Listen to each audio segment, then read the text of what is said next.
The sound of snapping stems cut through the morning air like gunshots.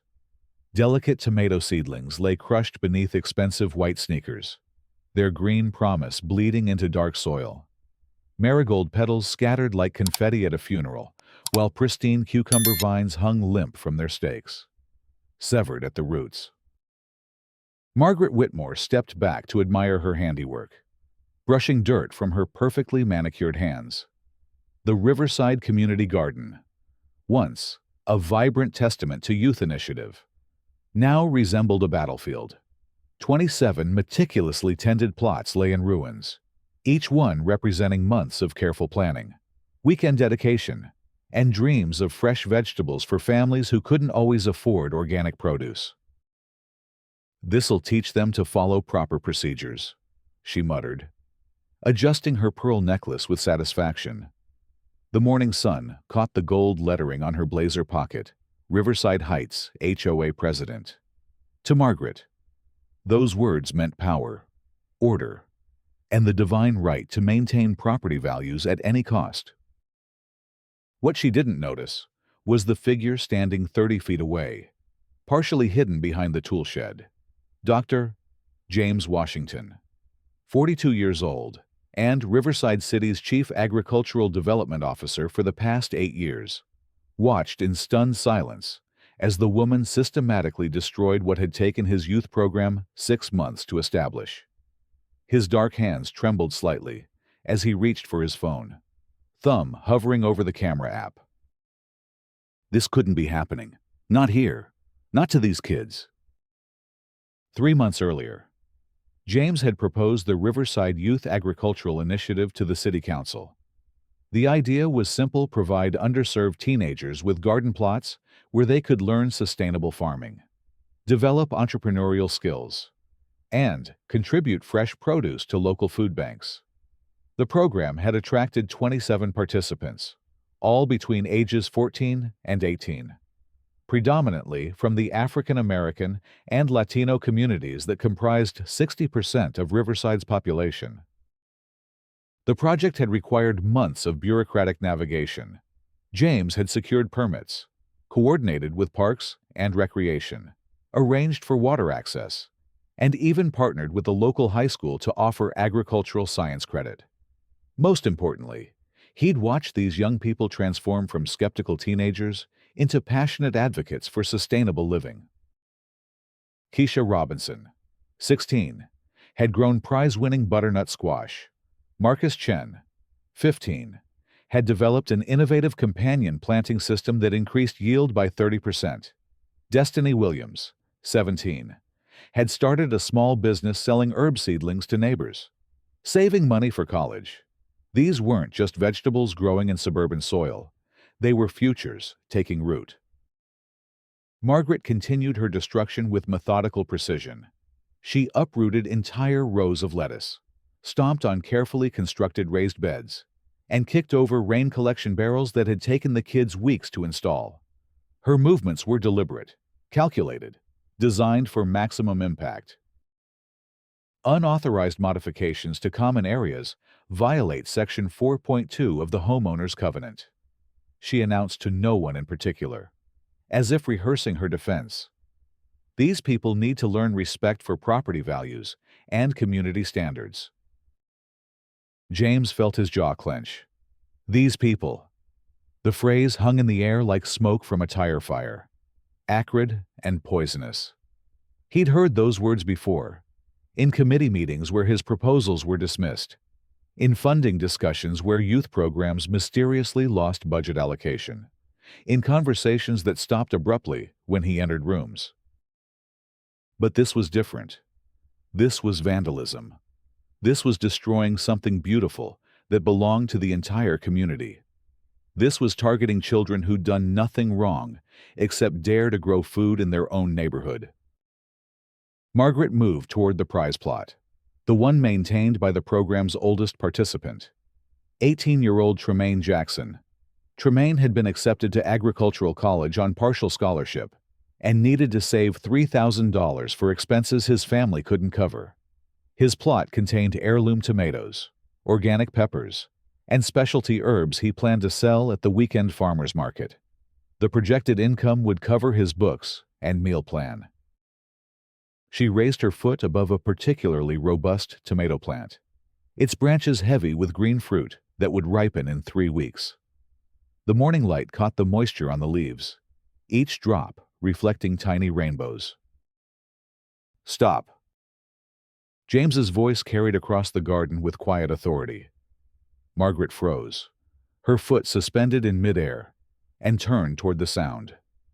She saw a tall black man in khakis and a polo shirt approaching with measured steps, his expression unreadable. "I'm sorry. Did you say something?" Her tone dripped condescension. "This is private HOA property, and you're trespassing." "Actually, this is city property leased to the Riverside Youth Agricultural Initiative, under permit number AG 2024-0847. James pulled his identification from his wallet, his movements calm and deliberate. "I'm Dr. James Washington, Chief Agricultural Development Officer for Riverside City, and you are..." "John." Margaret's confidence wavered for a microsecond before reasserting itself. "Margaret Whitmore, President of the Riverside Heights Homeowners Association. This garden violates multiple covenants and creates liability issues for our community. I have every right to remove unauthorized installations." "Ma'am, you're currently committing felony vandalism to city property and destroying crops valued at approximately $8,000. James's voice remained level, professional. "I'm required to document this incident and report it to law enforcement." He raised his phone and began recording. Margaret's face flushed crimson as she realized the implications. Around them, the devastation spoke for itself: broken plants, scattered tools, overturned water containers, and soil mixed with torn leaves and crushed stems. "You people always play the victim card," Margaret snapped, her composure finally cracking. "This neighborhood was perfectly fine before all these programs started bringing in the wrong element. Property values have dropped 12% since your little social experiment began." James felt something cold settle in his chest. There it was again. "You people." The mask was off now, revealing exactly what lay beneath Margaret's concern for property values and community standards. "The wrong element," he repeated quietly. "You mean children learning to grow food."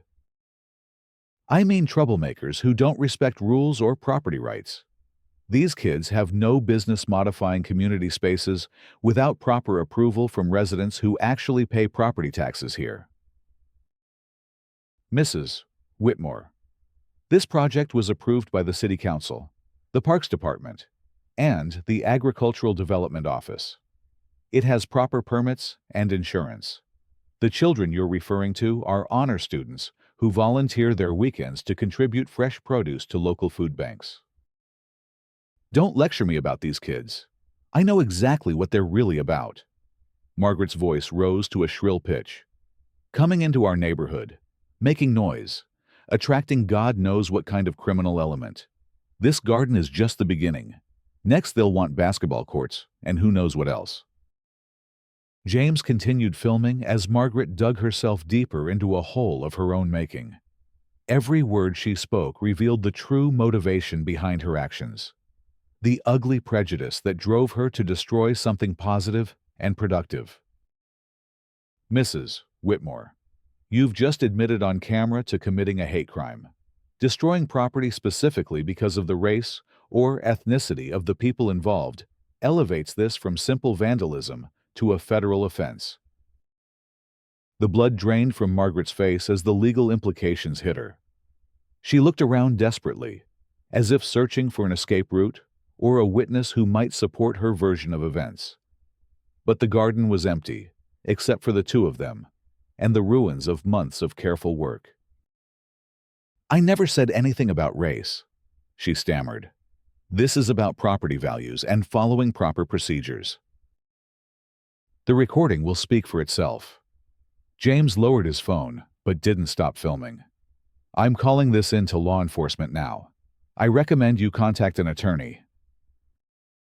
As James dialed 911, Margaret's bravado crumbled entirely. She looked at the destruction around her with new eyes, suddenly seeing not righteous property protection, but wanton vandalism that could destroy her life.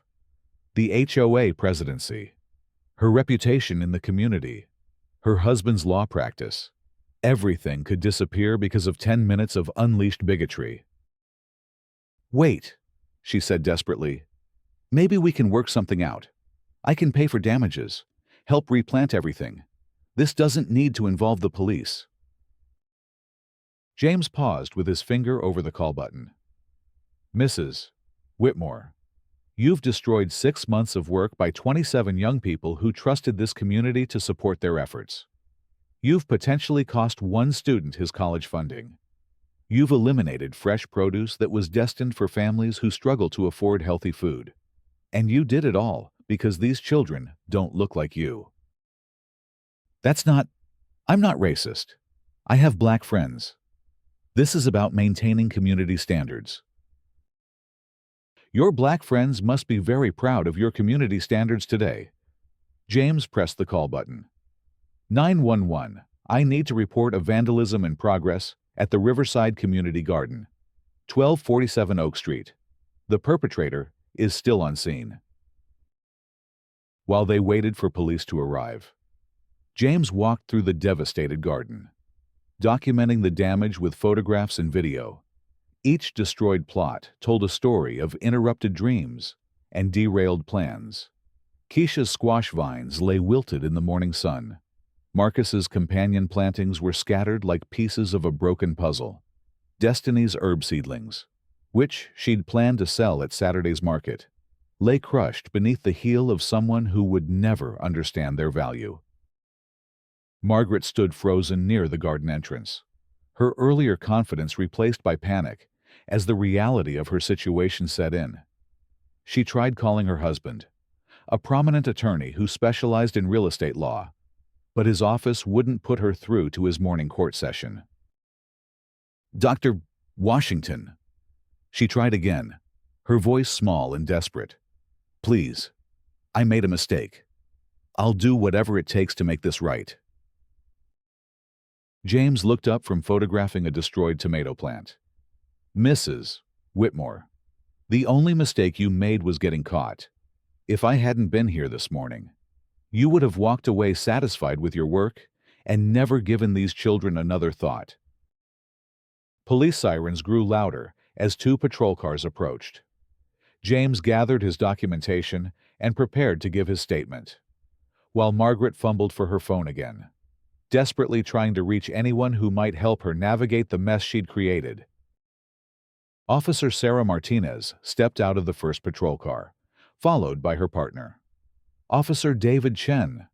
Both officers had worked in the Riverside area for several years and were familiar with community tensions, particularly around the youth programs that had been expanding throughout the city. "Dr. Washington, we received your call about vandalism." Officer Martinez approached with professional courtesy, recognizing James from previous community meetings. "Officer Martinez, thank you for responding so quickly." James gestured toward the ruined garden. "As you can see, we've had significant damage to city property and the youth agricultural program." Officer Chen walked through the garden, taking notes and photographs while Officer Martinez interviewed James about what he'd witnessed. Margaret stood silent, her earlier defiance replaced by the dawning realization that this situation was spiraling beyond her control. "Ma'am, I'm going to need to speak with you as well." Officer Martinez approached Margaret with neutral professionalism.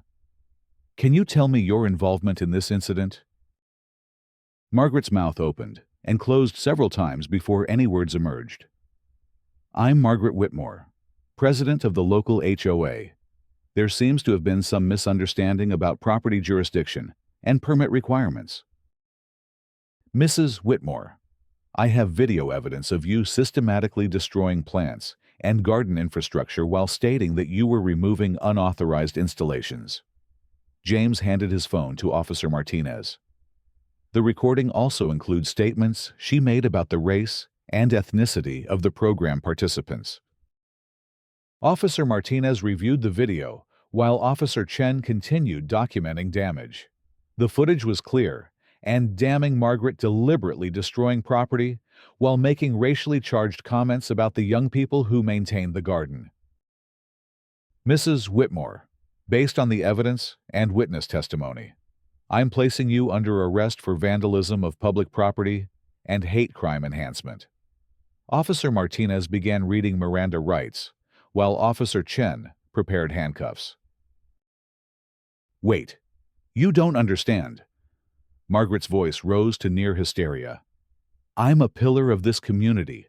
I've lived here for 15 years. My husband is an attorney. This is all a terrible mistake. Ma'am, you have the right to remain silent. Anything you say can and will be used against you in a court of law. Officer Martinez continued the arrest procedure with professional detachment. As Margaret was led away in handcuffs, her perfectly styled hair disheveled and her designer blazer wrinkled, James felt no satisfaction. Only sadness for the children who would arrive tomorrow, expecting to tend their plants, and find destruction instead. But his sadness quickly transformed into determination. This community had supported the garden project from its inception, and he wouldn't let one person's prejudice destroy what they'd built together. He began making phone calls while crime scene tape was strung around the damaged areas. First, he called his supervisor, Deputy Agricultural Commissioner Lisa Torres, to report the incident and request emergency funding for garden restoration. Then, he contacted the school district to arrange counseling support for affected students. Finally, he called local nurseries to investigate emergency plant replacement options. By noon, word of the vandalism had spread throughout the Riverside community via social media and local news coverage. James's phone buzzed constantly with calls from reporters, community leaders, and concerned citizens. The video he'd recorded had been shared hundreds of times, sparking outrage and offers of support. What surprised him most was the diversity of people who reached out, not just members of the affected communities, but longtime Riverside residents who were horrified by Margaret's actions and eager to help rebuild. Garden centers offered free plants and supplies. Construction companies volunteered labor for infrastructure repair. Local restaurants pledged to purchase produce from the youth program once it was restored.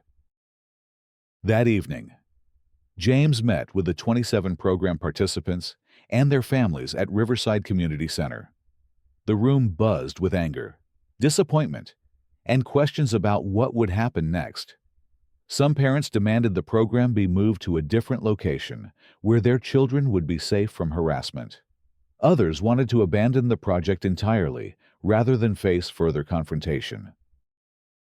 Tremaine Jackson sat in the front row with his mother, Dorothy, who worked 2 jobs to support her family, while her son maintained his garden plot and honor roll grades. His face showed the particular devastation of someone who'd watched months of careful work destroyed in minutes. Mr. Washington, Tremaine said when called upon to speak, I had $3,000 worth of plants in that garden. $3,000 I needed for college. Now, what am I supposed to do? The room fell silent as the full impact of Margaret's actions became clear. This wasn't just about vegetables and flowers. It was about dreams deferred, opportunities lost, and the message that no matter how hard these young people worked, someone could destroy their efforts without consequence. Tremaine, I want you to know that the city will compensate you for your losses and ensure you have the resources to continue your agricultural education.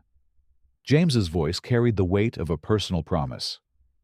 But more than that, we're going to rebuild this garden stronger than before, with the support of the entire community.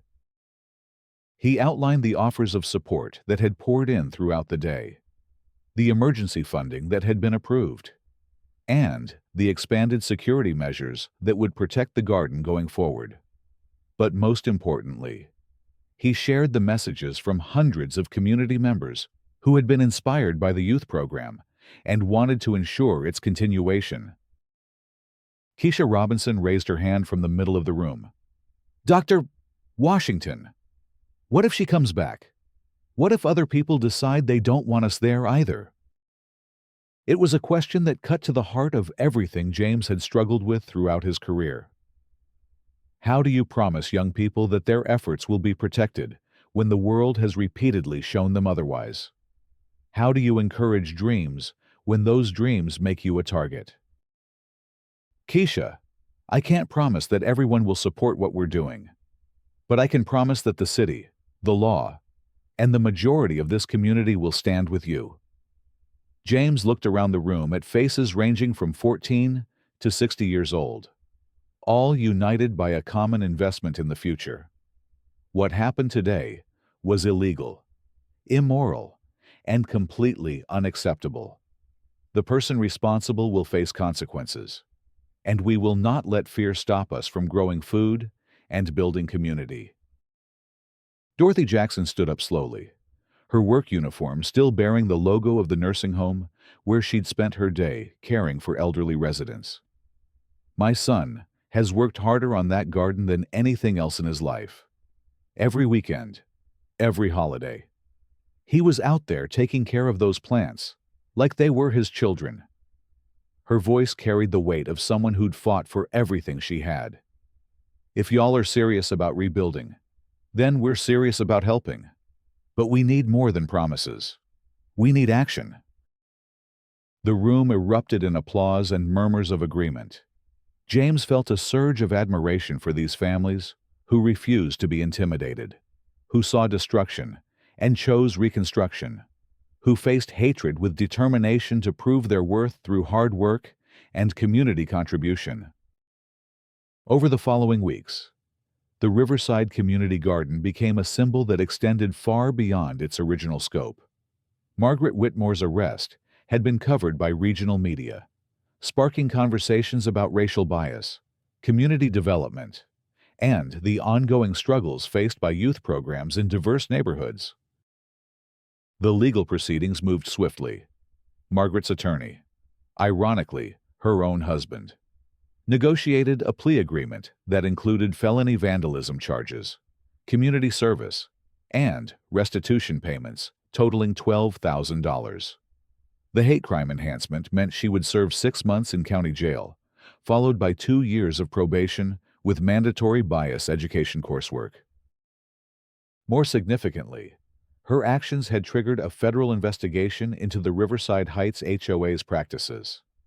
Civil rights attorneys discovered a pattern of selective enforcement, discriminatory violations, and deliberate attempts to exclude minority families from community activities.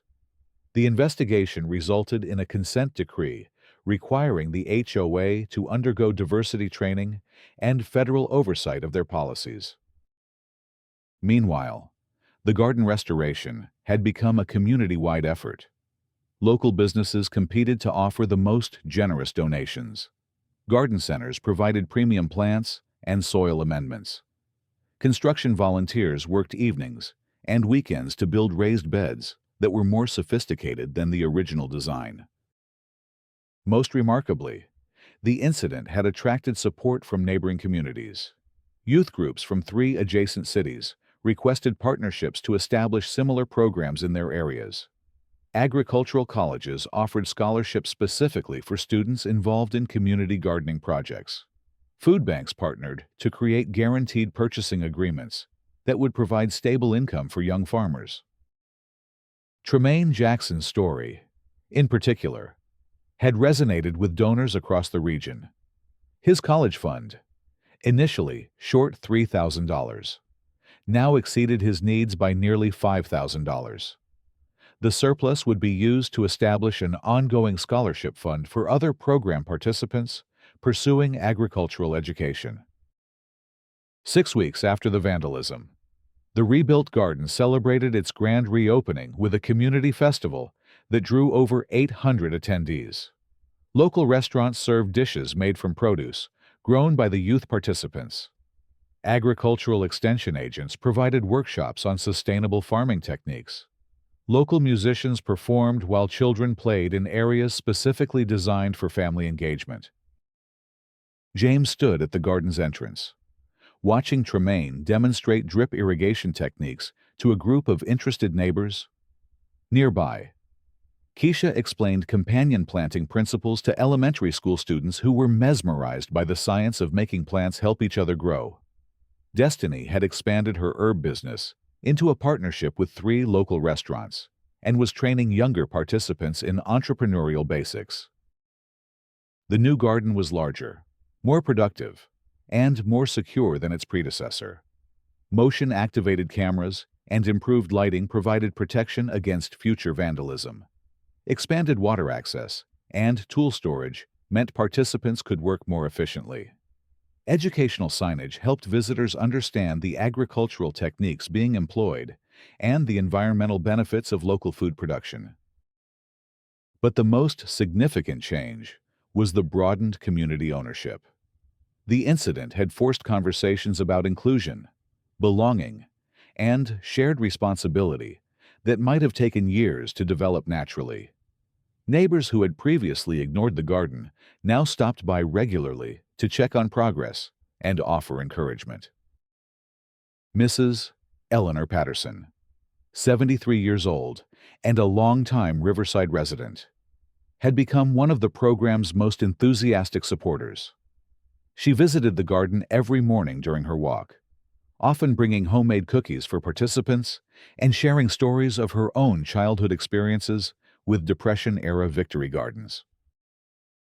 "I'm ashamed it took something so terrible to open my eyes to what these young people were accomplishing," she told James during the festival. "But I'm grateful to be part of something positive now." As the evening wound down, James found himself reflecting on the complex journey from destruction to renewal. Margaret Whitmore's actions had been motivated by fear, prejudice, and a narrow understanding of community value. But the response had demonstrated something more powerful, the capacity of people to choose hope over fear, inclusion over exclusion, and collective action over individual prejudice. The garden would continue to face challenges. Funding would require ongoing advocacy. Weather and pests would threaten crops. Some community members would remain skeptical of programs that served predominantly minority youth.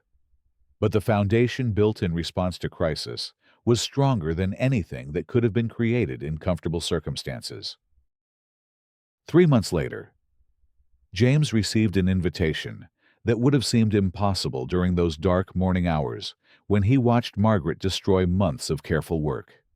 The Riverside Heights HOA, under new leadership and federal oversight, requested his assistance in developing their own community garden program.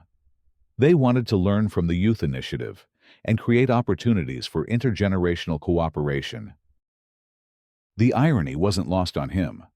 The same neighborhood that had produced someone willing to destroy children's gardens now wanted to create its own version of what they'd tried to eliminate. But James recognized the invitation as evidence of genuine change, proof that communities could evolve beyond their worst impulses when confronted with the consequences of prejudice. On a crisp autumn morning, exactly 6 months after the vandalism, James walked through the thriving garden with a delegation of agricultural officers from 5 neighboring cities. They were documenting the program's success and planning to replicate it in their own communities. The plots were heavy with fall vegetables, butternut squash, Brussels sprouts, winter greens, and root vegetables that would provide fresh food through the cold months. Tremaine was leaving the following week for his first semester of agricultural college, his expenses fully covered by scholarships and the community fund established in his honor. But he'd already trained 3 younger participants to maintain his plot and continue his market sales business.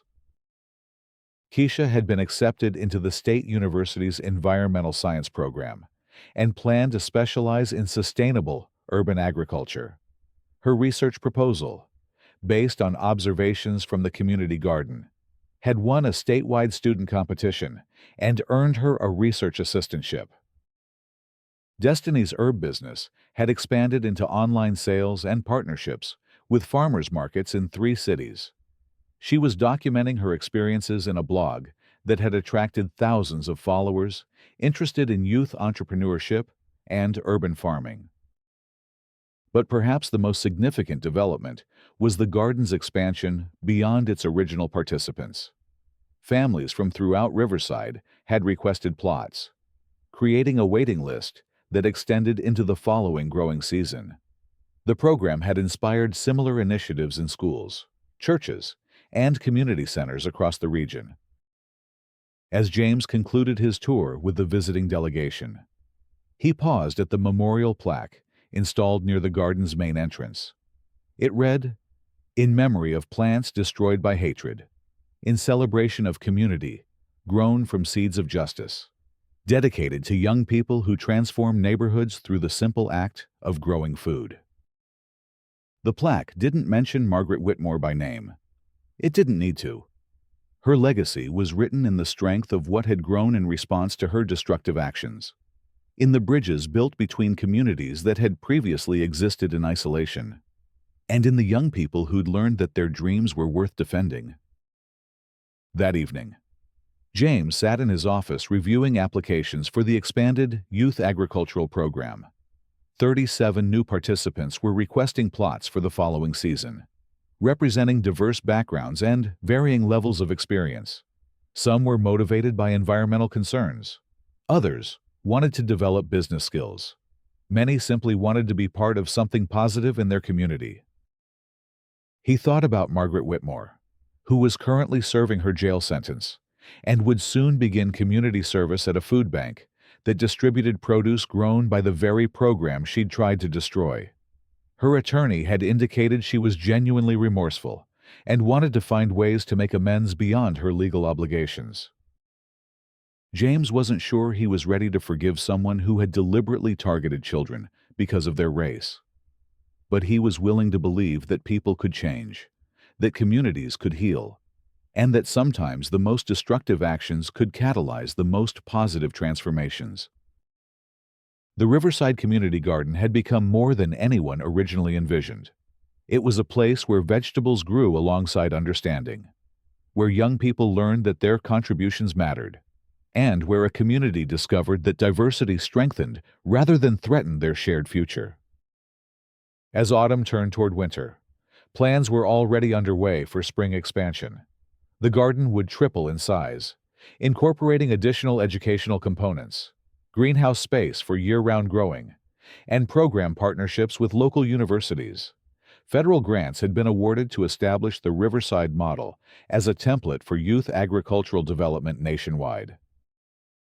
But for James, the program's success would always be measured not in grant dollars or media coverage, but in the confidence he saw in young faces, the pride he witnessed in families, and the knowledge that a community had chosen to respond to hatred with hope.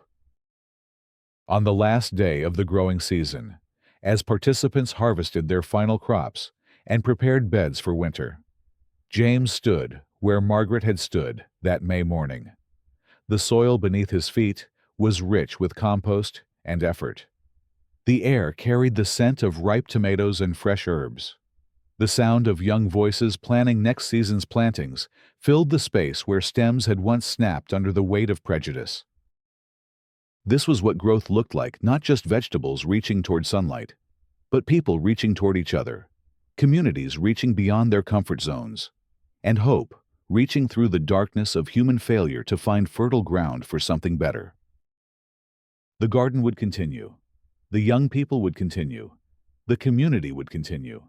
And somewhere in county jail, Margaret Whitmore was beginning to understand that the wrong element had never been the children who grew food with their hands and dreams in their hearts. The wrong element had been the hatred that blinded her to the beauty of what they were creating. Justice wasn't just about punishment or legal consequences. Justice was about ensuring that 27 young people could continue growing food, dreams, and community without fear. Justice was about proving that destruction would be met with reconstruction, hatred with love, and fear with the simple, powerful act of planting seeds in shared soil and tending them together until they became something beautiful. The harvest was complete, but the growing season never really ended.